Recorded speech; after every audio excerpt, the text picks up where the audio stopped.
로마서 2장, 로마서 2장 6절에서 10절.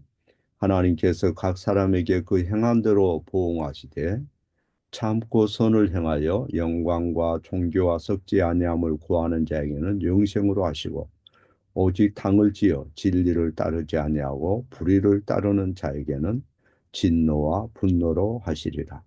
악을 행하는 각 사람의 영에는 환난과 공고가 있으리니, 먼저는 유대인에게요 그리고 헬라인에게며, 선을 행하는 각 사람에게는 영광과 존귀와 평강이 있으리니, 먼저는 유대인에게요 그리고 헬라인에게라. 아멘. 주의 날 제4주 부문을 봅니다. 그런데 하나님께서 그의 율법에서 사람이 할 수 없는 것을 요구하시면 부당하지 않습니까? 답, 아닙니다. 하나님께서 사람을 그렇게 할 수 있도록 창조하셨습니다.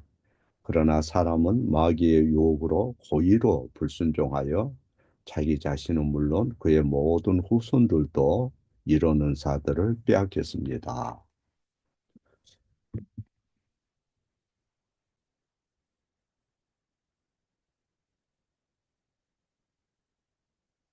제가 한때 교회에서 어, 아이들을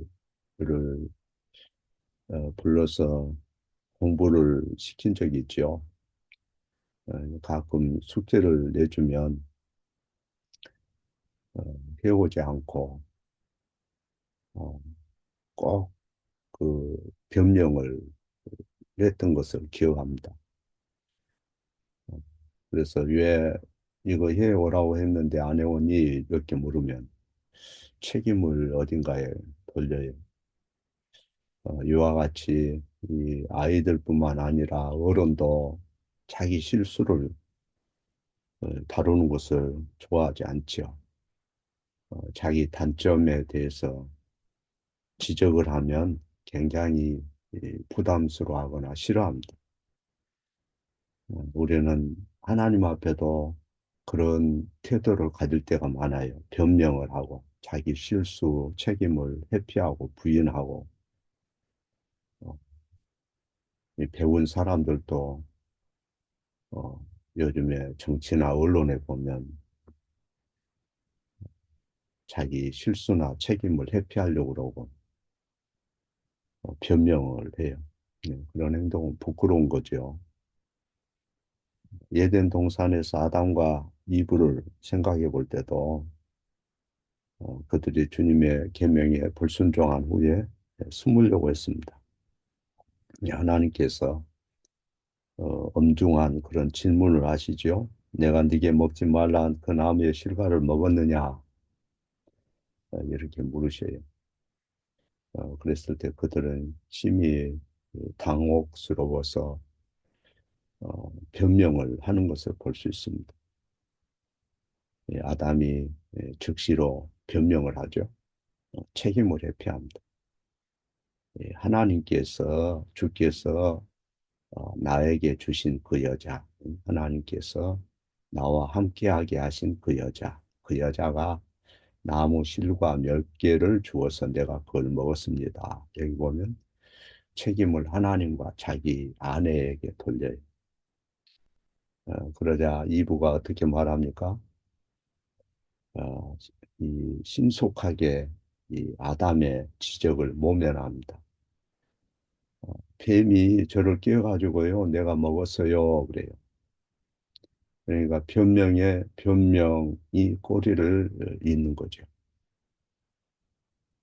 어, 첫 조상 아담과 하와가 회피하고 부인했던 그런 태도, 그런 습관을 우리는 그걸 물려받았어요. 그래서 자꾸 반복하는 그런 버릇이 있습니다.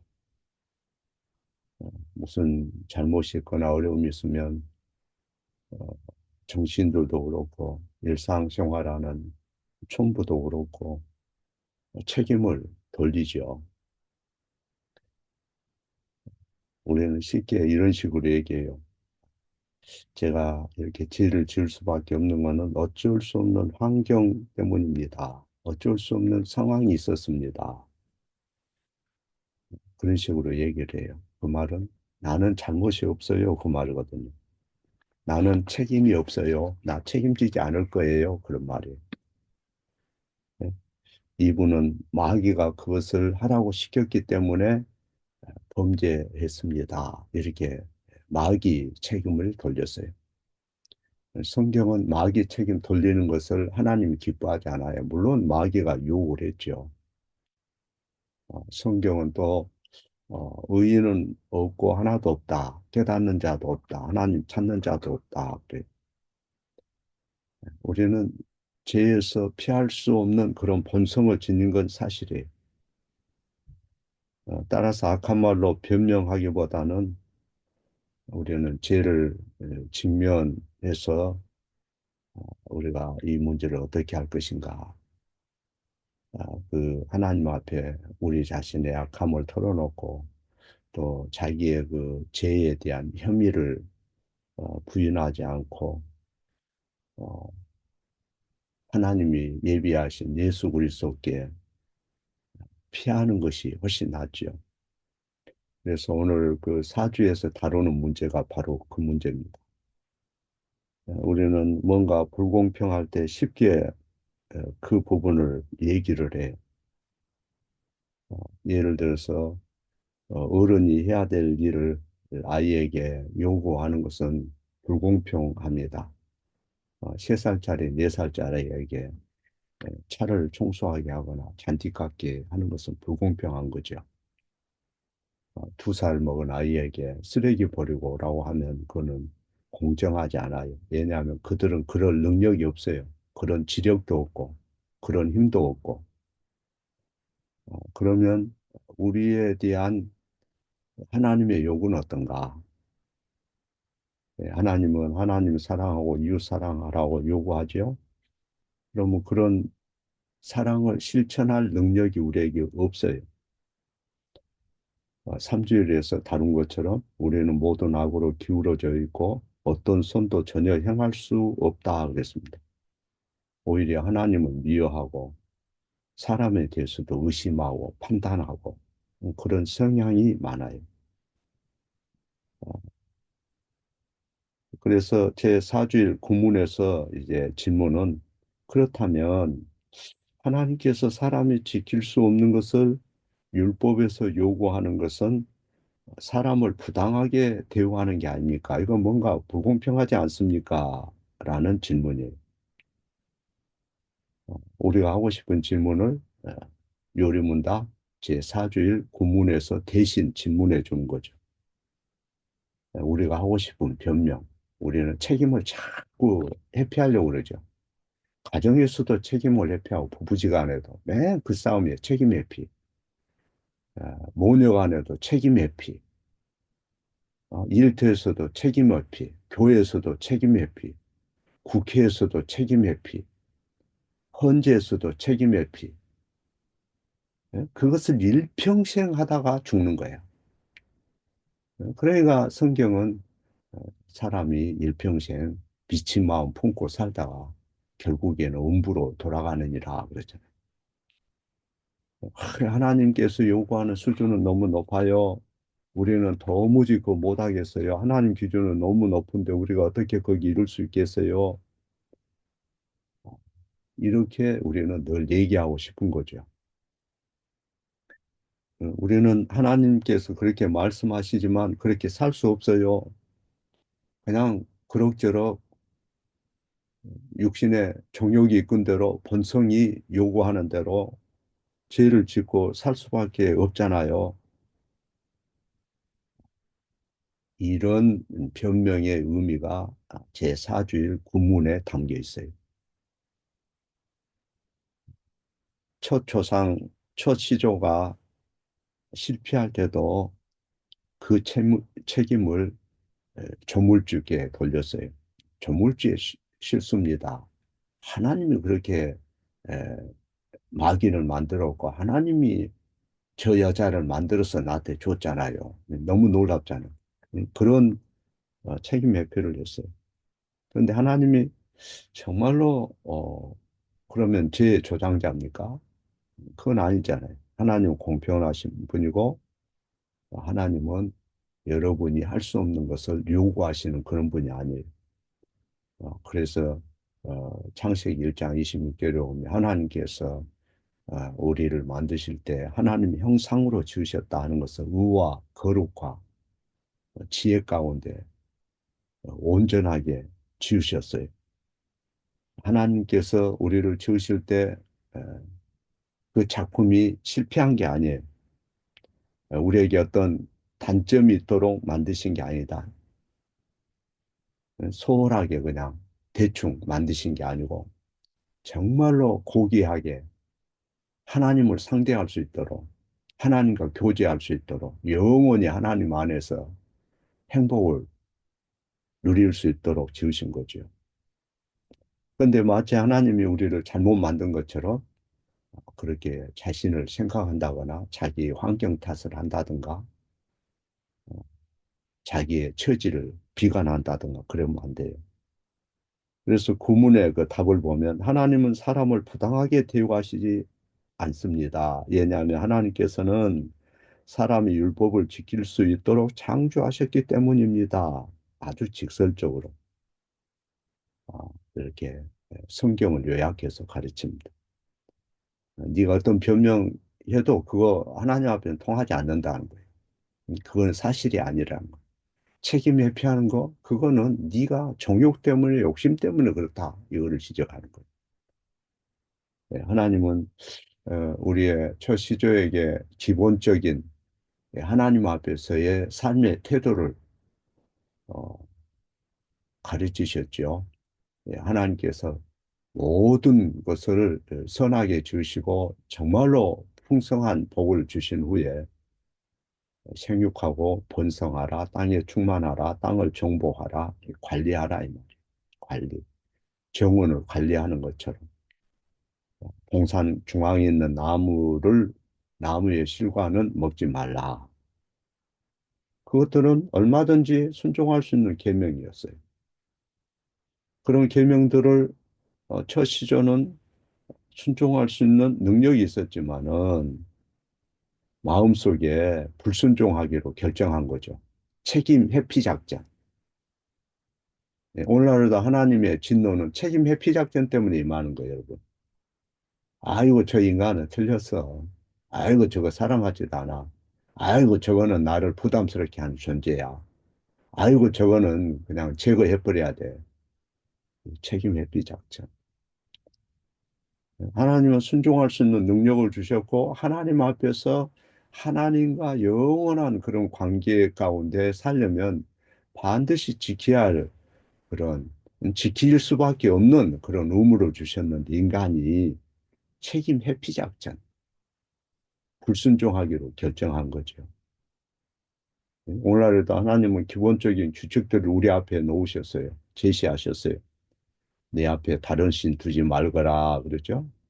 안식일을 기억하고 거룩히 지키거라 그러죠. 너희 부모를 공경하거라 그래요. 살인을 하지 말거라 그래요. 도둑질 하지 말거라 그래요. 그런데 많은 사람들은 그걸 무시하죠. 난 그렇게 못 살아야 내 하고 싶은 대로 살 거예요. 아담과 이브는 한때 하나님의 계명을 행할 수 있는 능력이 있었지만 불순종하기로 결정했잖아요. 그런데 우리는 지학 중에 출생하고 지학 중에 잉태되고 해서 하나님의 법을 순종할 능력도 없고 그런 능력을 가져본 적이 없어요. 하나님은 왜 시내 산에서 그런 지킬 수 없는 계명을 주셨지? 왜 하나님이 선악과를 만들지 말았어야 되는데 왜 그런 것을 만들어 놓고 그러지? 여러분 그렇게 생각하면 굉장히 어리석은 거예요. 왜 십계명을 주시고 선악과를 만드셨지? 그러면 굉장히 아직도 그거를 정리가 안 되면 곤란한 거죠. 그거는 우리를 위해서 주신 선물들이에요. KTX가 세게 지나갈 때 거기에 2살짜리, 3살짜리 그 들어갈까 봐 못 들어가게 철조망 치고 담벼락을 치고 그러잖아요. 그거는 우리를 보호하기 위한 거죠. 그런데 가끔 이제 정신이 온전치 못한 사람들이 그 안에 들어가가지고 걸어가는 경우가 있어요. 그래서 한 번씩 경고 방송이 들려요. 제가 교회에서 이렇게 공부하다 보면 알립니다. 알립니다. 지금 철도 위로 걸어가는 분 빨리 밖으로 피신하기 바랍니다. KTX가 곧장 달려옵니다. 위험합니다. 위험합니다. 계속 그게 1시간마다 한 번씩 사람이 지나가서 그런지 안 지나가서 그런지는 잘은 모르겠어요. 경고 방송이 나와요. 네.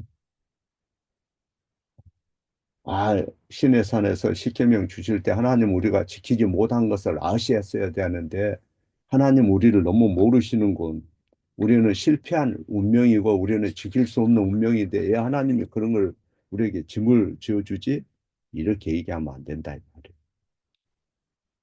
로마서 5장에 보면 12절에 그런 말씀이 있어요. 모든 사람이 죄를 지었기 때문이라.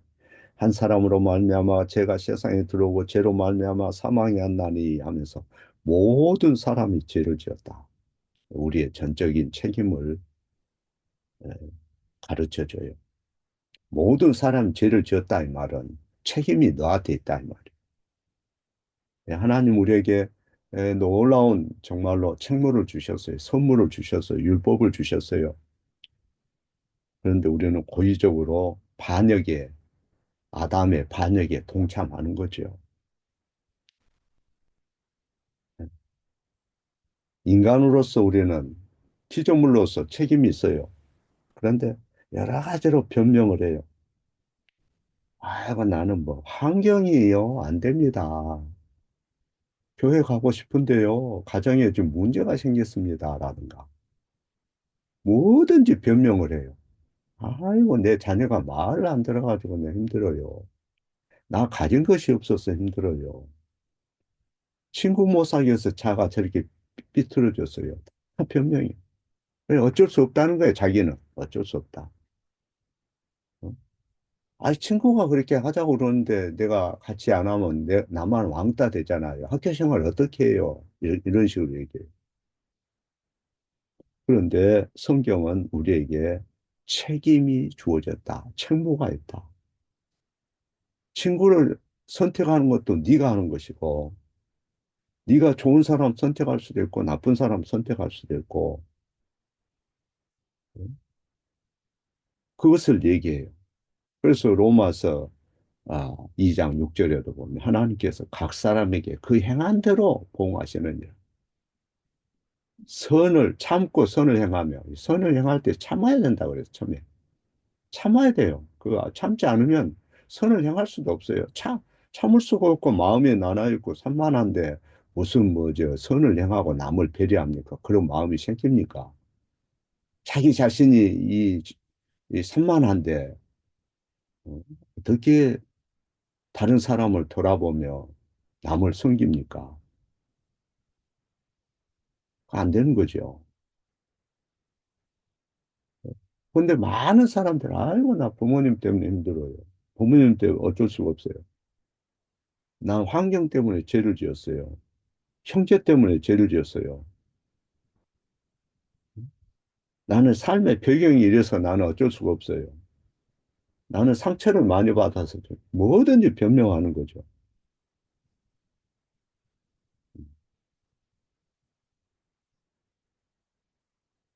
아이고, 나는 몸이 어때요? 나는 뭐 정신이 어때요? 아니, 나 마음이 안 열려요. 하나님께서 내 마음이 안 열리는 것은 하나님이 내 안에서 그렇게 역사하는 거잖아요. 뭐 이런 식으로 변명해요.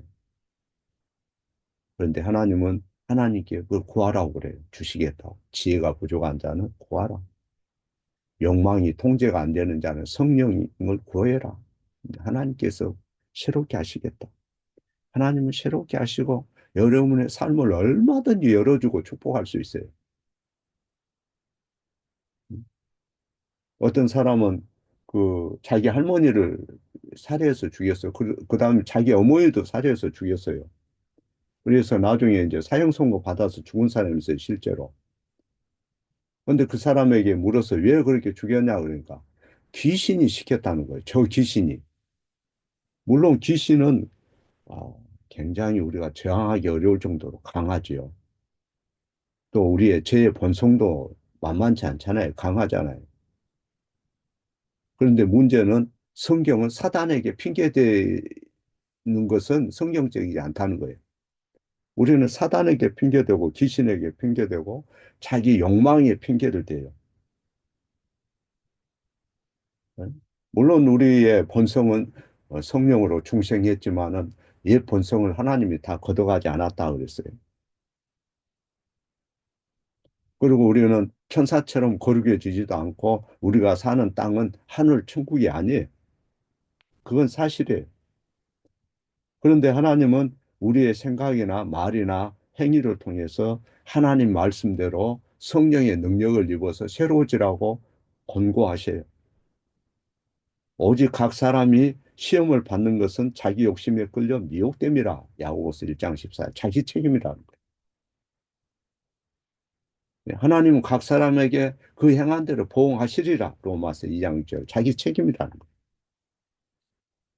거예요. 그 뒤에도 아주 구체적으로 설명하잖아요. 진리를 따르지 않고 불의를 따르는 자에게 진노와 분노를 하시리라. 그 책임이 있다는 거예요. 선을 행하는 자, 각 사람의 영광과 존귀와 평강이 있을 것이다. 선을 행하는 자, 우리 책임이 있다는 거예요. 물론 이런 것으로 인해서 구원받는다고 또 얘기하면 안 되죠. 그에 대해서는 수백 번, 수천 번 가르쳤으니까 여러분들은 다 정리가 됐을 거예요. 우리는, 어? 아이고, 그 아이가 사춘기라서 그래. 한참 놀 때잖아. 스트레스 해소하기 위해서 밤새 그냥 PC방에서 집에 안 들어온 거야. 괜찮아. 무엇을 하든지 괜찮아. 뭐 이런 식으로 변명해버려. 아이고, 그 사람 나이가 환갑이 지났잖아. 70인데, 뭐, 이제 뭐, 고쳐서 뭐 하겠어. 그냥, 그럭저럭 아무거나 먹고 그냥, 한 끼라도, 어? 맛있게 먹다가 그냥 죽으면 좋지. 뭐, 이런 식으로 변명해버려. 자기 책임은 없는 것처럼. 아이고, 난 너무 바빠가지고, 기도할 시간이 없어요. 아이고, 나 이제 오후에는요, 친구 만나기로 했어요. 왜 주일날 오후에 약속을 합니까? 나 지금, 어? 너무 바빠가지고, 힘들어가지고 새벽 성경에 참석 못 하겠어요. 나중에 이제 좀 정리되면 할게요. 뭐 이런 식으로. 그래서 성경에는 수없이 수많은 사례를 가지고 하나님은 우리를 책임 있는 당사자로 다룬다는 것을 말씀하셔요. 음, 요리문답도 마찬가지. 어린아이라서 노인이라서 바빠서 이런 자기 변명, 자기 무능력을 어, 성경은 받아들이지 않아요. 하나님의 사람이 하나님의 요구에 실제로 어떻게 반응해야 되는가 거기에 초점을 두고 가르치는 거죠. 요리문답에서도 얘기하는 것처럼 의도적으로 고의로 불순종한 것에 대해서 하나님 몹시 노하셔요. 나 하나님의 율법을 잘 몰라가지고 그랬네요. 그런 건 통하지 않아요.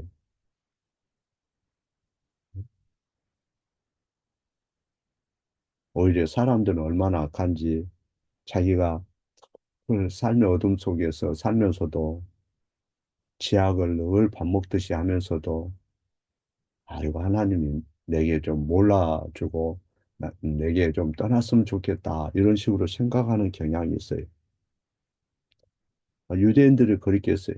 로마서 2장에 보면 그들은 어, 독특한 역사가 있었다고 말합니다. 율법에 대한 지식이 있었습니다. 할례의 표지가 주어졌습니다. 그런데 그것이 그들에게 유익이 되지 못했다. 할례 받았다 했어. 그 세례 받았다 했어.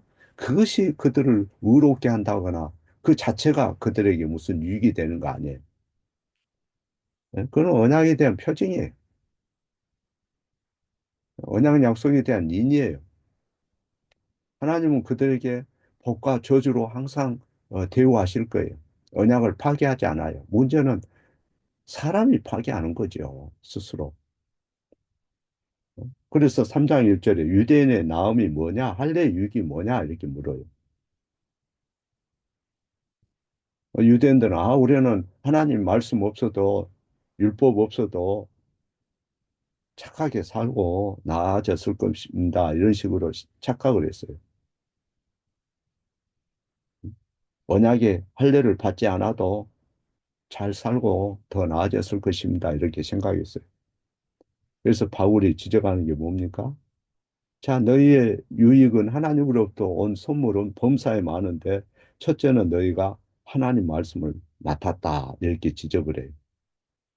이 바울이 말하는 것은 하나님 말씀을 너희가 맡은 이 자체는 큰 책임이 있다는 거예요. 그분의 영이 그들을 광야에서 인도하고, 또 그들은 언약 관계에 있고, 하나님 앞에 예배가 있고, 그들에게 수많은 선지자를 보냈고, 수많은 족장을 보냈고, 복음에 놀라운 약속이 주어졌고, 거룩한 싸움에 참여할 수 있게 했고,